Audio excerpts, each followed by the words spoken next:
안녕하세요. 서쌤입니다. 컴퓨터 응용 밀링 기능사 2016년도 1회입니다. 3번 보겠습니다. 원자의 배열이 불규칙한 상태의 합금은 이라고 했습니다. 우리가 고체라고 하면 기본적으로 원자 배열이 일정한 모양을 가진 또는 결정 구조를 가진 물질을 고체라고 하죠. 근데 이제 원자 배열이 불규칙한 상태의 고체도 있습니다. 그 재료를 이제 비정질 재료, 합금으로 하면 비정질 합금이라고 합니다. 그래서 정답은 1번이 되겠고요. 비정질 합금의 대표적인 특징으로는 쌍전과 같은 결정 결함이 존재하지 않고, 그리고 경도와 강도가 매우 높은 게 가장 큰 특징이죠. 그래서 일반 금속보다 경도 및 내식성이 높은 특징이 있습니다. 대신 단점으로는 취성이 조금 높은 단점이 있죠. 그래서 깨지기가 쉽고, 대표적인 비정질 재료로는 유리가 있겠습니다. 유리도 경도 강도는 높지만 너무 높기 때문에 취성이 있는 그런 특징이 있죠. 그래서 유리를 현미경 원자 배열로 보면 이게 규칙성이 존재하지 않는 그런 상태를 볼 수가 있습니다. 그래서 정답은 1번이고요. 5번 보겠습니다. 구상의견 주철에서 구상화 처리 시 주물 두께에 따른 영향으로 틀린 것은 이라고 했어요. 우리가 주철의 조직 사진을 보면 이렇게 지렁이 모양으로 편상흑연이 존재를 하죠. 그쵸? 근데 편상흑연이 강도를 높이긴 하지만 취성이 높은 단점이 있습니다. 주철의 대표적인 단점이죠. 이거를 보완해 주기 위해서 접종 처리를 하죠. 접종 처리를 하면 이 편상흑연이 쪼개지고 서로 모여서 이렇게 구상으로 남는 구상흑연 주철이 됩니다. 그래서 이 탄소를, 얘가 탄소죠. 탄소 덩어리를 편상으로 만드는 것이 아니고 동그란 모양의 구상으로 만드는 것이 강도 경도도 높이면서 연성도 조금 부여해주는, 인성을 부여해주는 이러한 역할을 하게 됩니다. 그래서 구상흑연 주철이 이제 더 장점이 많은 금속 재료인데요. 얘는 어떻게 만드냐면 용융금속일 때, 녹아있는 금속일 때 마그네슘이나 세슘 등을 넣어서 이제 온도를 식혀주면, 응고를 시켜주면 구상흑연이 됩니다. 구상흑연 주철이 만들어지는데, 이게 제품의 형상에 따라서 두께가 얇을 경우에는, 두께가 얇아지면 냉각 속도가 엄청 빠른 거죠. 그쵸? 냉각 속도가 빠르게 됩니다. 그러니까 두께가 얇아지면 빨리 식기 때문에 냉각 속도가 빠른 거죠. 그렇게 되면 여기 안에 있는 이 탄소가 미처 동그랗게 모이기도 전에 Fe3C 형태로, 시멘타이트의 형태로 그냥 남아버리게 됩니다. 탄소끼리 뭉쳐서 동그란 형태를 만들기 전에 시간이 모자르니까, 냉각 속도가 너무 빨라서 시간이 모자르니까 탄소끼리 못 모이고 Fe3C 상태, 시멘타이트 상태로 남게 돼버리는데, 이런 현상을 백선화라고 합니다. 백선화. 그래서 두께가 얇으면 냉각 속도가 빨라지기 때문에 탄소가 서로 못 모이고 백선화가 커지게 된다. 그럼 1번 보기는 맞는 보기죠. 2번 보겠습니다. 두께가 얇아지면 구상흑연의 정출이 쉽다. 구상흑연이 나타나기 쉽다라고 하는데, 반대말이죠. 두께가 얇아지면 냉각 속도가 빠르기 때문에 흑연이 동그랗게 모일 시간이 없으므로 구상흑연이 만들어지기 어려운 거죠. 그래서 2번이 틀렸고요. 3번, 두께가 두꺼우면 냉각 속도가 느리다. 그렇죠. 제품에 따라서 주조하는데 두께가 두꺼운 부분 같은 경우는 그만큼 바깥쪽과 안쪽이 온도가 내려가는 속도가 다르기 때문에 냉각 속도가 느릴 수밖에 없죠. 그렇게 돼서 두께가 두꺼워지면 구상흑연이 되기 쉽다. 흑연이 움직일 시간이 많아지기 때문에 구상흑연이 만들어지기 쉬운 것이죠. 정답은 2번이 되겠습니다. 네, 정답 체크가 잘못되어 있죠. 2번으로 수정해 주시기 바랍니다. 그 다음 6번 보겠습니다. 기계 부품이나 자동차 부품 등의 내모성이나 인성, 기계적 성질을 개선하기 위한 표면경화법, 표면경화 열처리를 이야기하는 거죠. 대표적인 표면경화 열처리는 탄소를 침투시키는 침탄법, 질소를 침투시키는 질화법, 이 두 가지 탄소 질소를 같이 하는 침탄질화법 이렇게 있죠. 또는 고주파 열처리, 그리고 표면경화 열처리로는 화염경화법, 이런 것들이 있죠. 그러면 1번이 정답이 되겠네요. 나머지는 제품의 전체적인 부분을 열처리하는 그런 전체적인 열처리입니다. 5번 보겠습니다. 브레이크 블록의 길이와 너비가 60mm, 20mm고 브레이크 블록을 미는 힘이 900N일 때 브레이크 블록의 평균 압력을 물어봤어요. 우리가 압력이라고 하면 응력과 같은 개념이죠. 단면적분의 힘으로 나타내죠. 바퀴가 이렇게 있을 때 블록 브레이크, 블록으로 생긴 브레이크를 W라는 힘으로 미는 것이죠. 그쵸? 그러면 이 블록에 생기는 평균 압력이 얼마냐를 물어보는 것인데, 이 블록 브레이크를 이렇게 3차원으로 보면 얘도 바퀴하고 닿는 단면적이 있겠죠. 그 너비가 60mm니까 이렇게 눕혀져 있겠네요. 여기가 60이고, 그리고 길이가 20. 길이라고 하면 여기가 아니고 여기겠네요. 그렇죠? 닿는 면적이 여기가 닿는 것이죠. 미는 힘은 여기서 W의 힘 900N으로 미는 것이고요.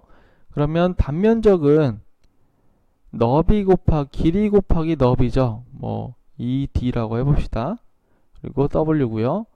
계산을 해보면 길이와 너비가 60 곱하기 20이고요. 힘이 900이죠. 얘를 계산해보면 0.759, 단위는 뉴턴 퍼 밀리미터의 제곱이 나오겠죠. 정답은 1번이 되겠습니다. 10번도 보죠. 지름이 5mm 이하의 바늘 모양 롤러를 사용하는 베어링으로서 단위 면적당 부하 용량이 커서 협소한 장소에서 고속의 강한 하중이 작용하는 곳에 주로 사용하는 베어링. 베어링은 구름 베어링과 미끄럼 베어링이 있죠. 그 중에서 롤러나 볼을 사용하는 구름 베어링이 분류 중에 하나일 것입니다. 그래서 롤러 베어링도 일반적인 이 원통형의 롤러를 사용하는 롤러 베어링이 있고, 지름 5mm 이하래요. 그럼 엄청 얇겠죠. 그쵸? 얘를 거의 바늘과 같은 형태라서 니들 롤러 베어링이라고 합니다. 정답은 3번이 되겠고요. 테이퍼 롤러 베어링이라고 하면 이렇게 테이퍼가 지어져 있는 롤러를 사용하는 베어링인 거죠. 정답은 3번이 되겠습니다. 11번 보겠습니다. 전동축이 350rpm으로 회전하고 전달 토크가 120Nm일 때 이 축이 전달하는 동력은 약 몇 kW인가 라고 했어요. 지금 문제에서 동력과 토크와 회전수 rpm이 주어졌습니다. 그러면 그 공식을 써야겠죠. 페이지 67페이지를 보면 토크와 동력과 회전수와의 관계를 정리해 놓은 공식이 있어요. 두 가지 공식이 있죠. 제가 한번 써보겠습니다. 이렇게 써봤는데요. 두 가지 공식을 알고 계셔야죠. 토크는 716,200 곱하기 n분의 h, 단위는 kg 밀리미터고요. 또 같은 것으로 토크는 974,000 n분의 h 프라임 kg 밀리미터고요. 여기서 다른 게 이제 토크와 동력과 회전수와의 관계를 이렇게 두 가지 공식으로 나타낼 수 있는데, 우리가 동력이라는 게 두 가지로 표현이 됩니다. 단위가 달라서 그래요.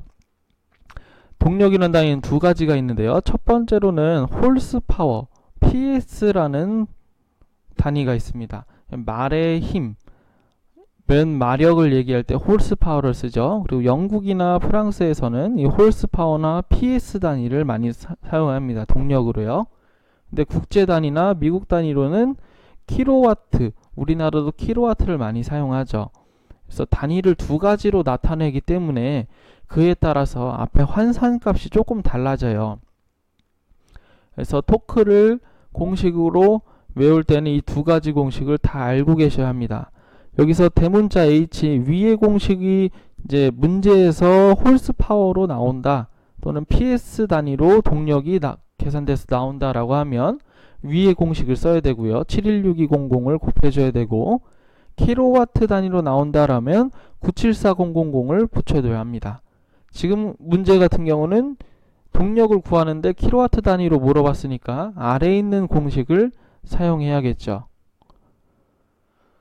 그리고 한 가지 더 고려해야 할 게 있습니다. 지금 단위가 여기 토크의 단위는 뉴턴하고 미터죠. 그렇죠? 뉴턴 미터 단위예요. 근데 지금 토크 단위가 킬로그램 밀리미터 단위란 말이에요.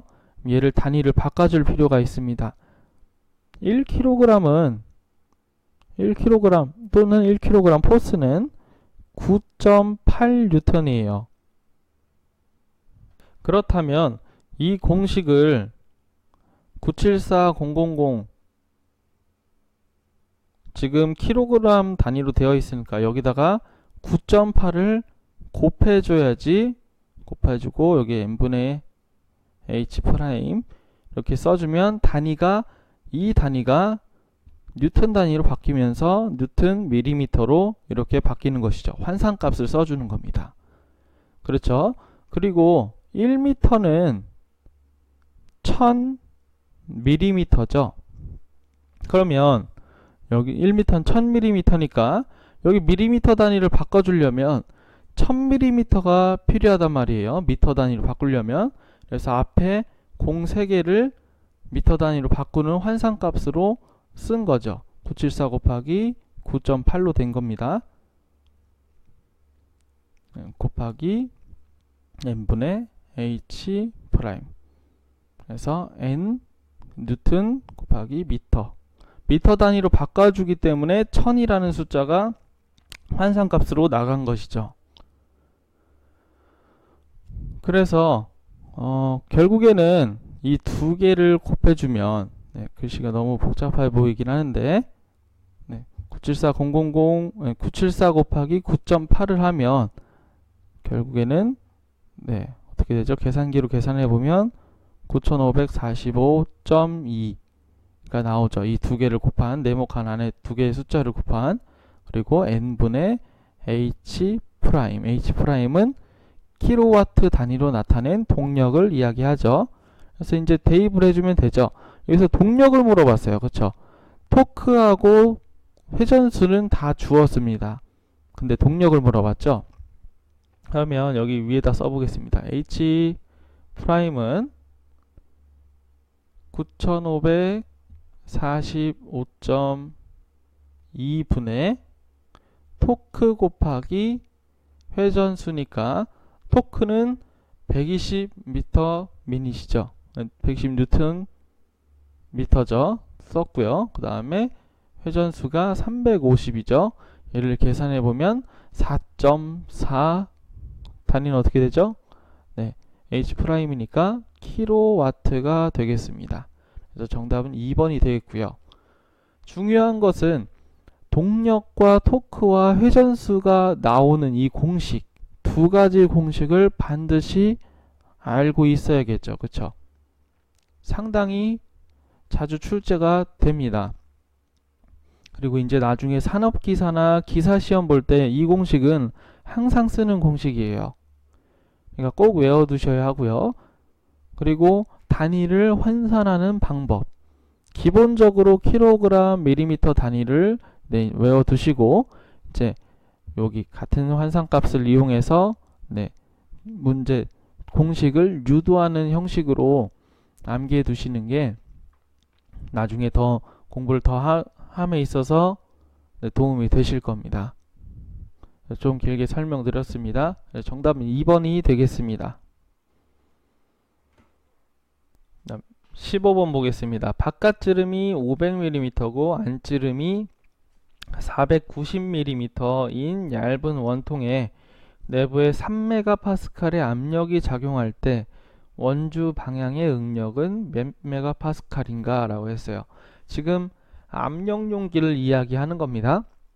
우리가 뭐 이렇게 생긴 원통형의 압력 용기, 얇은 두께를 가진 용기를 이야기하는 거죠. 캔 정도를 생각하면 되겠어요. 콜라 캔 같은 거 생각하면 되겠어요. 그래서 압력 용기가 기본적으로 이렇게 전개도를 그려보면 이런 형태가 되죠. 위에 두 개는 판은 뚜껑이 되겠고요. 아래는 옆판이 되겠죠. 얘를 붙여보면 이렇게 이음매가 이렇게 생길 겁니다. 그쵸? 그리고 이 원통 부분에 이음매가 이렇게 생기겠죠. 그러면 안에 뭐 가스나 액체를 채웠을 때 팽창으로 인해서 이 용기를 밀어내는 내부 압력이 생기죠. 그래서 터질 수 있어요. 터질 수 있는데 두 가지 방향으로 터질 수 있습니다. 이렇게 위쪽 옆면을 이은 이 면으로 이렇게 원주면을 따라서 이렇게 찢어질 수가 있고요. 또는 뚜껑이 앞으로 빠져나가면서 터질 수가 있죠. 그쵸? 그래서 1번 같은 경우 옆면이 터지는 경우를 원주 방향이라고 합니다. 원주 방향. 원주 방향. 그리고 2번 같은 경우는 축 방향이라고 해요. 잘 기억해 두셔야 됩니다. 축 방향으로 터진다. 원주 방향으로 터진다. 그러면 원주 방향으로 응력이 생길 수가 있고 축 방향으로 응력이 생길 수가 있죠. 그쵸? 근데 문제에서는 원주 방향의 응력을 물어봤어요. 공식이 두 가지죠. 원주 방향의 응력은 시그마 1으로 표현하고 2t분의 pd로 이렇게 공식이 있습니다. 그다음 축 방향은 시그마 2로 이야기하고 4t분의 pd라고 이렇게 공식이 있죠. 이 전체적인 그림과 공식을 함께 알고 계시는 게 중요합니다. 그래야 헷갈리지 않아요. 됐죠? 그런 다음에 이제 계산을 해볼 건데 지금 두께, T가 두께고 P가 내부 압력이고 D는 지름이에요. 그렇죠? 근데 T는 어떻게 하냐? 두께는 바깥지름 빼기 안지름 하면 되죠. 그래서 얘를 이렇게 반으로 뚝 잘라보면 이렇게 생겨 있겠죠? 이렇게 생겨 있을 겁니다. 그렇죠? 이렇게 생겨 있을 거예요. 이 두께가 반지름, 바깥지름의 반지름 빼기 안지름의 반지름을 빼주면 되죠. 그래서 이 두께가 5mm 정도 됩니다. 그렇죠? 5mm입니다. 5mm. 10mm가 아니고요. 500 빼기 490을 하면 10mm가 남죠. 근데 두께라고 하면 여기도 두께고 여기도 두께란 말이에요. 양쪽을 더해서 10mm니까 한쪽은 5mm가 되겠죠. 그렇죠? 그래서 두께라고 하면 한쪽에 이 두께니까 회전체 힘으로 5mm가 되겠습니다. 5mm. 그래서 2 곱하기 5가 되겠고요. 다음 내부 압력은 3MPa로 되어 있네요. 3 곱하기 안지름, 지름 값은 바깥지름 값을 주는 게 아니고 안지름 값을 줍니다. 왜냐하면 내부 압력을 채우는 공기는 바깥지름에 닿는 것이 아니고 안지름에 닿죠. 그쵸? 안지름을 주어주는 게 더 정확한 값이 나오는 거죠. 그래서 490을 주는 것이죠. 얘를 계산해 보면 147이 나옵니다. 그래서 정답은 2번이 되겠습니다. 지금 해설 같은 경우는 오류가 있죠. 두께가 10이 아니고 5입니다. 그렇죠?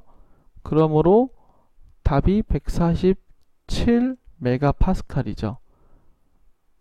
네, 수정해 주시도록 부탁드립니다.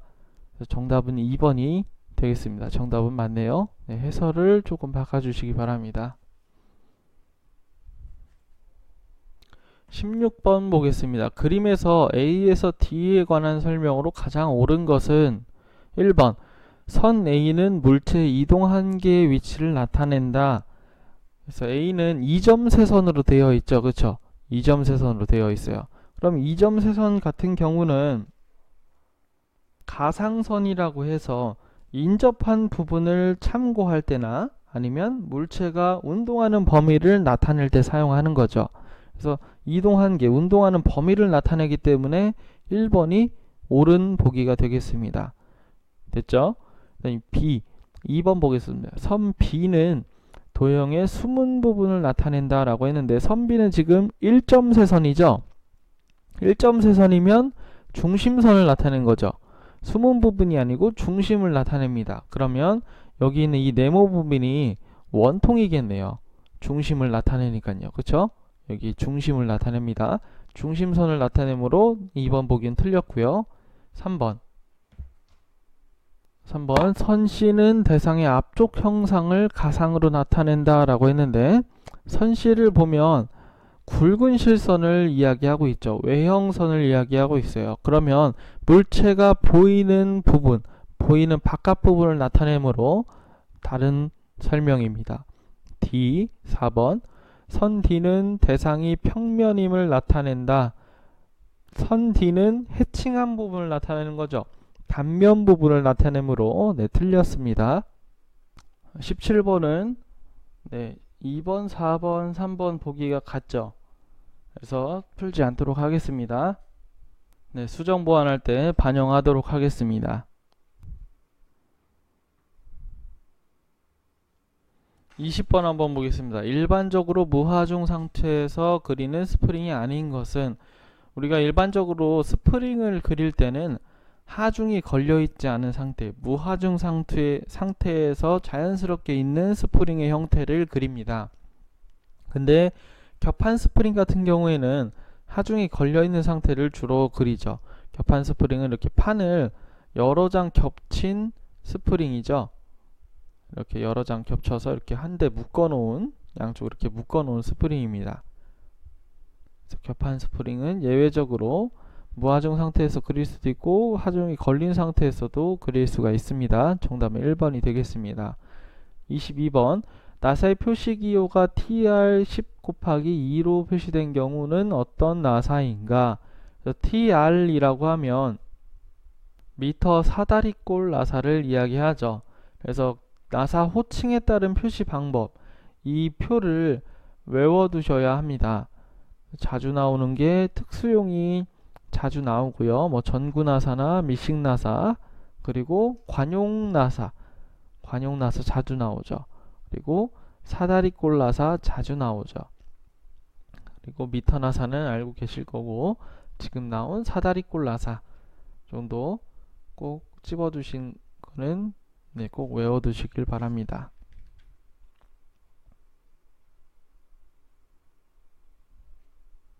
23번 보겠습니다. 축과 구멍의 끼워 맞춤 도시기호를 옳게 나타낸 것은 우리가 끼워 맞춤을 이야기할 때 기준치수를 사용하고요.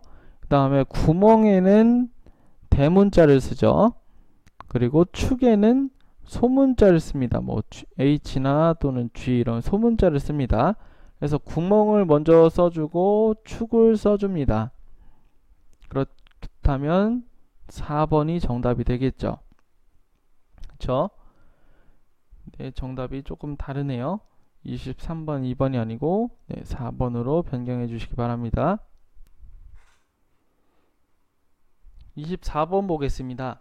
그림과 같은 표면의 결 표시기호의 설명으로 옳은 것은 우리가 결 표시기호는 이렇게 나타내고 그 위에 숫자, 이 숫자는 RA 값이죠. RA가 어떤 것이냐면 산술평균 거칠기, 그쵸?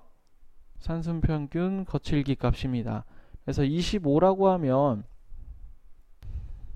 평균 거칠기 값인 마이크로미터 단위를 이야기하죠.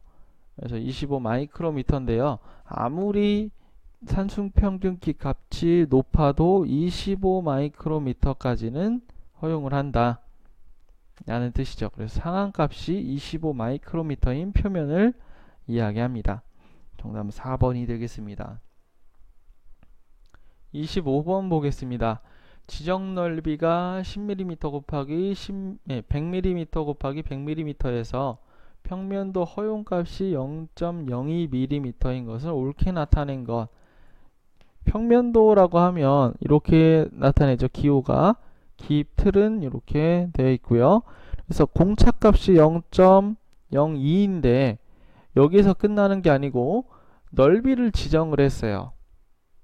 특별히 넓이가 있는 경우에는 공차값 옆에 슬러시를 하고 그 넓이에 해당하는 범위를 적어주게 되는 것이죠.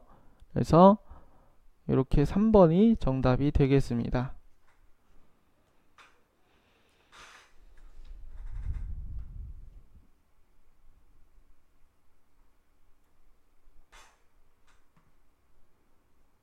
29번 보겠습니다. 공작물에 일정한 간격으로 동시에 5개의 구멍을 가공한 다음에 뱀 가공이 아닙니다. 네, 탭 가공입니다. 탭. 네, 죄송합니다. 탭 가공을 하려고 할 때 가장 적합한 드릴링 머신은 지금 두 가지 가공, 구멍 가공하고 탭 가공, 두 가지 가공이 있죠. 서로 다른 두 가지 가공이 있습니다. 그러면 축을 다르게 해서 공구를 다른 걸 끼워야겠죠. 그래서 여러 축이 달린 다축 드릴링 머신이 가장 적합하겠습니다. 다두 드릴링 머신은 같은 공구를 한 번에 끼워 갖고 네, 뭐 4개를 끼워 갖고 4개를 똑같이 뭐 구멍이면 구멍, 탭이면 탭 같은 것을 4개를 할 때를 이야기하고요. 다축은 서로 다른 공구, 탭 공구, 구멍 공구, 드릴링, 그래서 다른 공구를 다른 축에 끼워서 한 번에 가공할 때, 따로따로 계속 가공할 때, 연속적으로 가공할 때 사용을 합니다. 그래서 둘의 차이 꼭 알아두시고요. 정답은 2번이 되겠습니다. 30번도 한번 보죠. 결합도가 높은 숫돌을 사용하는 경우로 적합하지 않은 것은, 우리 결합도가 높은 숫돌이라고 하면 접착제가 단단하게 접착되어 있는 숫돌, 단단한 숫돌을 이야기합니다. 반대로 생각해야 됩니다. 숫돌이 단단하면 연한 재료를 연삭할 때 사용하는 것이고요. 숫돌이 연하면, 그러니까 결합도가 낮은 숫돌이면 경한 재료, 단단한 재료를 연삭하는 데 사용합니다. 서로 반대 방향으로 가공을 합니다. 그래서 지금 결합도가 높은 숫돌이라고 하면 단단한 숫돌이죠. 연한 재료를 연삭하거나 아니면 연삭 깊이를 조금씩 줘서 절삭을 하거나 원주 속도를 살짝 느리게 해서 절삭을 하거나 이런 경우가 있거든요. 그래서 지금 보면 접촉 면적이 클 때 한 번에 많은 양을 절삭하지 않습니다. 단단한 숫돌은. 근데 접촉 면적이 크면 많은 양의 절삭되므로 얘는 적합하지 않고요. 절삭 깊이가 얕을 때 적은 양이죠. 네, 적합하고요. 그리고 재료 표면이 거칠 때는 원주 속도가 느릴 때 이러한 상태들을 고려를 해야 합니다. 정답은 1번이고요. 결합도에 따른 어떤 재료를 연삭하는지 그 가공 연삭 조건에 따라서 정리를 해놨으니까 꼭 확인하시기 바랍니다. 31번 보겠습니다. 밀링 커터의 지름이 100mm고 한 날당 이송이 0.2mm, 날수가 10개, 회전수가 520rpm일 때 이송 속도를 물어봤죠. 이송 속도 F는 한 날당 이송 곱하기 날의 개수 곱하기 회전수죠. 한 날당 이송은 0.2mm고요. 0.2mm 곱하기 날의 개수 10개 그리고 회전수 520이 되겠죠. 그래서 다 곱해주면 1040이 나오겠습니다. 단위는 밀리미터 퍼 미닛이고요. 정답은 4번이 되겠습니다. 32번 보겠습니다. 절삭 공구의 절삭면에 평행하게 마모되는 것으로 측면과 절삭면과의 마찰에 의해 발생하는 것. 그래서 일단 바이트를 한번 그려보죠. 이렇게 되어 있죠. 바이트가 이렇게 되어 있는데 보통 이 끝에서 이제 절삭이 일어난다고 생각을 하면 이 바이트 위쪽 이 윗면에 이렇게 구멍이 생기는 크레이터 마모가 생길 수 있죠. 여기 끝이 닳아 없어지는 파여서 닳아 없어지는, 그리고 측면 옆면이 이렇게 마찰에 의해서 닳아 없어지는 플랭크 마모가 있을 수 있습니다. 또는 끝이 갑자기 깎여갖고 튀어나가 버리는 치핑이 있을 수 있죠.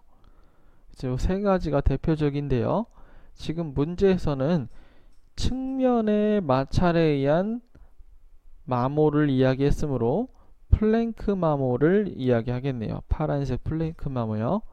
정답은 3번이 되겠습니다.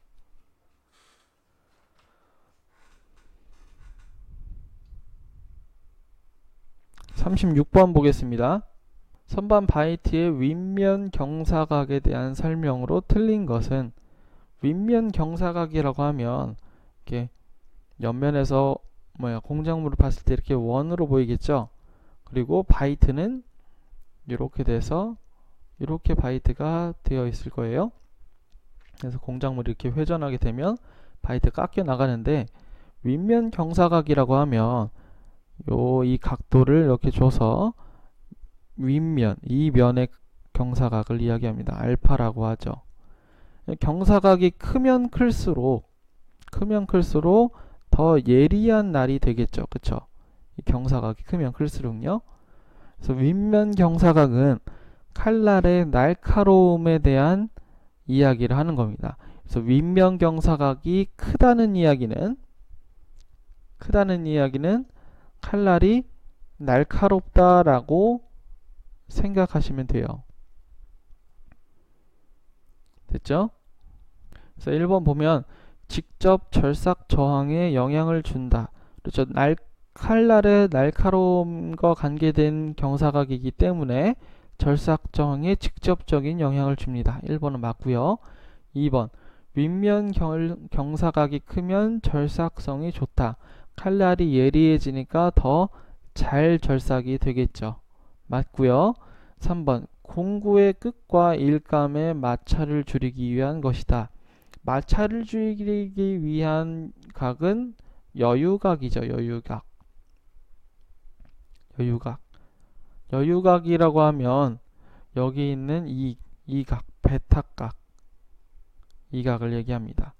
이 여유각이 크면 클수록 마찰이 적어지기 때문에 칩 배출도 용이하고 마찰열도 작게 작용하는데, 이 각, 여유각이나 경사각이 너무 커버리게 되면 이것처럼 바이트가 너무 예리해지기 때문에 바이트 수명, 공구 수명, 얘가 그냥 부러져 버릴 수가 있겠죠. 수명과 연관이 있어요.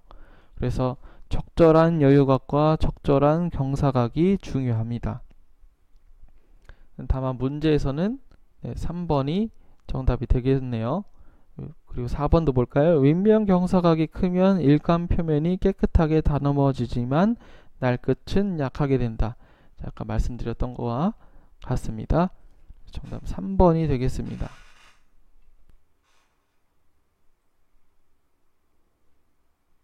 40번 보겠습니다. 다음 중 밀링 작업에서 분할대를 이용해서 직접 분할이 가능한 가장 큰 분할수.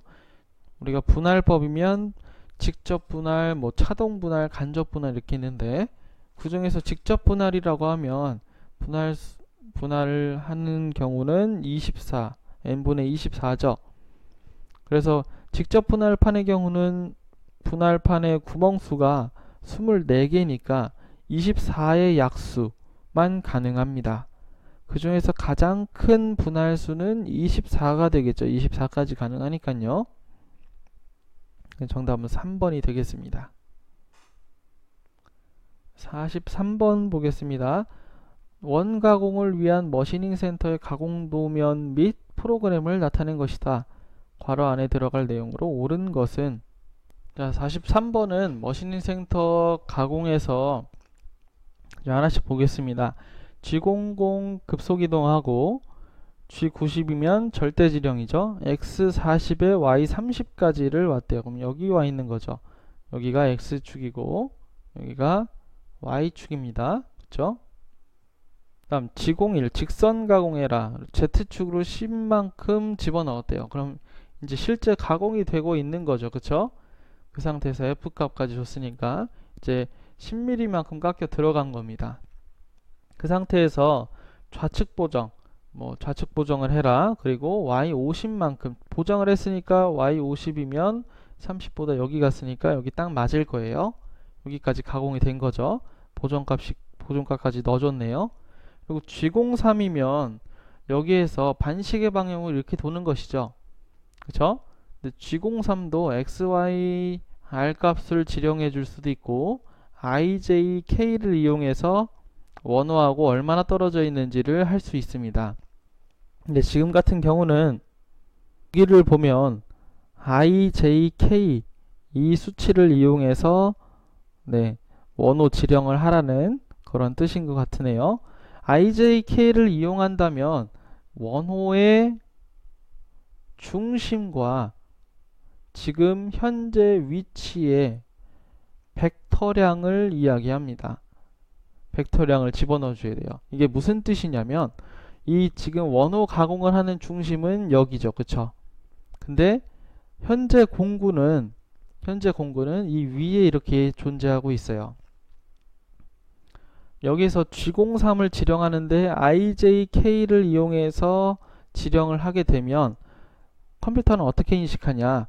원호의 중심만 알려주게 되면 원호의 중심만, 지금 현재 위치에서 원호의 중심이 어디인지만을 알려주게 되면 자기가 알아서 원호 가공을 하게 돼요. G02면 시계 방향, G03이면 반시계 방향으로요. 그 뜻입니다. 근데 벡터량이라고 했으니까 지금 검은색 위치가 공구가 있는 곳인데 원호 중심은 아래 방향으로, Y축으로 아래 방향으로 20만큼 간 것이죠. 네, 위로 가는 게 플러스고 아래로 가는 게 마이너스니까 마이너스 20만큼 가는 겁니다. 어디서요? 지금 현재 공구가 있는 이 위치에서요. 중심까지 벡터량. 현재 위치에서 중심까지의 벡터량이 이 뜻입니다. 현재 위치에서 중심까지 벡터량이 Y축 방향으로 마이너스 20만큼 가야 중심이 존재하므로 I는 X값과 같고요. J는 Y값과 같고요. K는 Z값과 대응합니다. 그래서 J-20이 정답이 되겠네요. 그래서 정답은 3번이 되겠습니다. 44번 보겠습니다. 머시닝 센터에서 G03, XZ, RF 값으로 가공하고자 한다. 평면 지정은 이랬어요. 그러면 지금 여기 있는 G03 여기 있는 건 미끼고, 그쵸? 관계가 없죠, 이 문제. 평면 지정 G코드를 아냐 모르냐를 물어보는 거니까 X하고 Z평면입니다. XZ평면은 G18이 있겠죠? 그래서 2번이 정답이 되겠습니다. 45번 볼게요. 아래와 같이 CNC 선반에 사용되는 휴지 기능이 나타낸 명령에서 밑줄 친 곳에 사용할 수 없는 어드레스. 휴지 기능 많이 했었죠. G04에 X값을 넣을 수도 있고 U값을 넣을 수도 있고 P값을 넣을 수도 있습니다. 그쵸? 근데 G값은 아니죠. 1번이 되겠습니다. 쭉 넘어가서 49번 보겠습니다. CNC 선반 프로그램에서 G50에 대한 설명으로 틀린 것은 1번 주축 최고 회전수 제한 기능을 포함한다. 그렇죠. 주축 최고 회전수를 S값으로 포함시키죠. 최고 속도를 제한할 수 있습니다.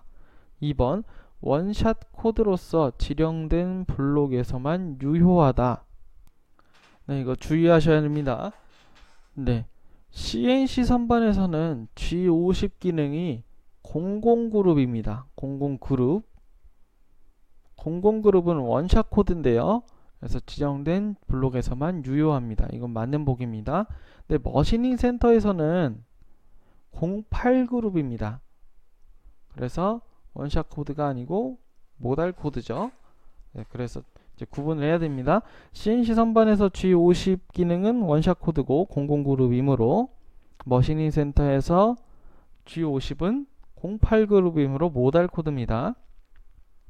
그래서 헷갈릴 수가 있는데 이거 꼭 알아두셔야 됩니다. 그리고 3번 좌표계 설정으로 머시닝 센터에서 G92 좌표계 설정 기능과 같다. 맞죠?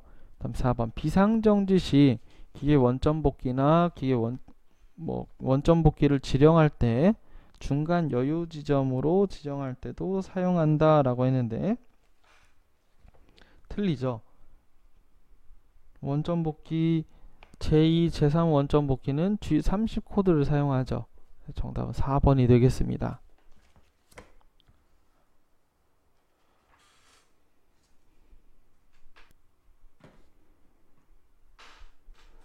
다음 53번 보겠습니다. 아래와 같은 사이클 가공에서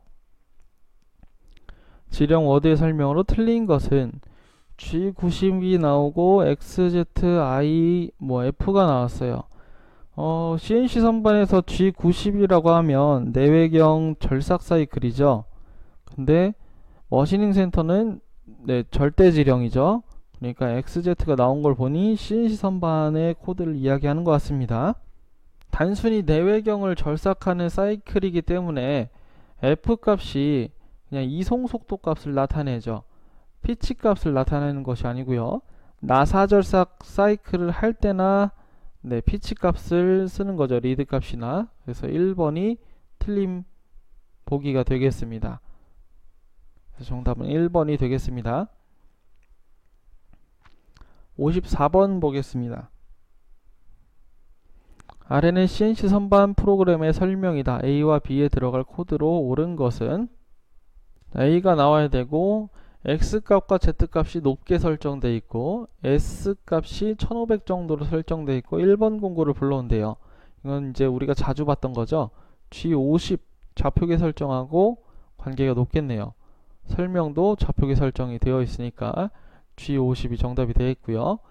B번 절삭 속도를 150m/min 일정하게 제어하죠.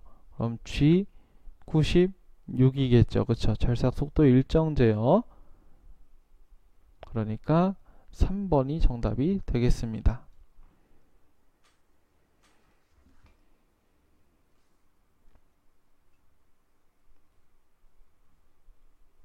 58번 볼까요? CNC 조작반의 모드 선택 중 스위치 중에 새로운 프로그램을 작성하고 등록된 프로그램을 삽입, 수정, 삭제할 수 있는 모드.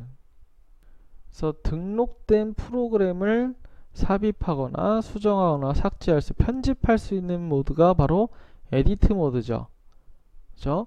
조그 기능은 내가 수동으로 터리 선반을 움직일 수 있는 XZ 값으로 움직일 수 있는 수동 조작 버튼입니다. 그리고 MDI는 반자동 모드로서 메모리에 직접 입력을 남기지 않고 기계를 명령할 수 있는 것이고요. 오토 기능은 이제 실제 가공하는 기능이죠. 오토를 눌러서 실제 가공을 시작하는 기능입니다. 그래서 수정 프로그램을 불러와서 수정 또는 삭제할 수 있는 편집 프로그램 모드는 에디트 모드. 그래서 2번이 정답이 되겠습니다. 이상으로 마치도록 하겠습니다. 감사합니다.